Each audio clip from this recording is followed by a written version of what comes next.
Hey, this is Jeff Lawler with Caldwell Banker Realty. I'm here with Emily Howard of Blair, Caddo, Pickering, and Casterline. And we're going to talk a little bit about the different types of closings and maybe some non-customary things that can happen during the closing. And there's a lot of them, right? Right.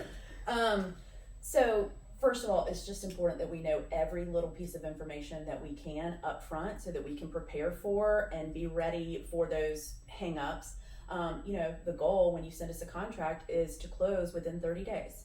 And anything that comes out of the ordinary can certainly push that out. And then you've got problems. You've got people that need to close on their other house. You got movers set up.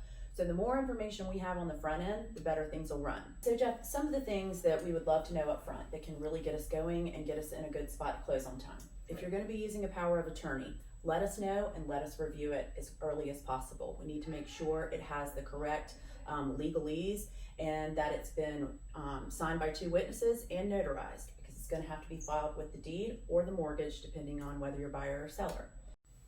Another thing we'd love to know on the front end is if it's going to be a remote closing. Right. Columbia is home to 4 colleges, universities, and 3 military bases. So we have a lot of people that can't physically be here at closing, or they don't want to pay the money to be here. And Sure. Totally understand that.